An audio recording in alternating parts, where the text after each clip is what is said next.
let's just spell out the symptoms so that we provide some value to our listeners. So Sure. as a stroke neurologist, I study the brain, right? I kind of understand what symptom to look for. And we already talked about if one part of the brain stops getting blood, it starts to shut down and people develop symptoms. So you don't have to be a stroke neurologist like me to understand when a stroke is happening. You really just have to understand a basic mnemonic or a basic set of words. And those are B.E.F.A.S.T, B.E.F.A.S.T. So when spotting a stroke, you have to be fast. So remember, be fast. So these are the symptoms that will tell you that somebody around you may be having a stroke. So B stands for balance. So if somebody suddenly develops balance problems, like they're walking fine and all of a sudden they can't walk and they look like they're drunk, that might be a stroke. So balance. E is for eyes, sudden vision loss, right?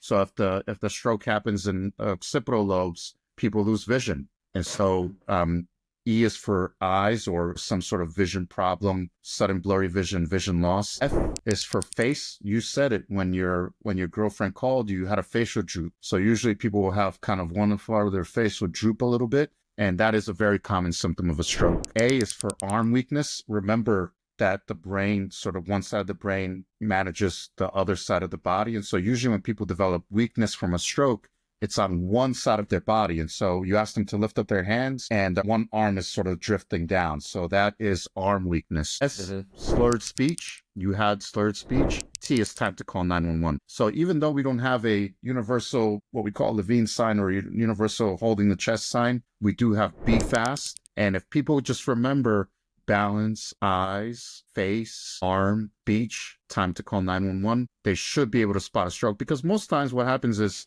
something happens to a loved one, a family member at the dinner table, right? And you think that they're just, they just had too much to drink, or this will pass, their face is droopy. But if you recognize, oh no, that droopy face is part of B.E.F.A.S.T, that might be the difference between somebody who lives a productive life for the rest of their life or somebody who unfortunately spends the rest of their life in bed because they can't move the right side of their body. So time to call 911 and getting to the hospital is absolutely critical. Why? So that I can do my job to treat that stroke as soon as possible.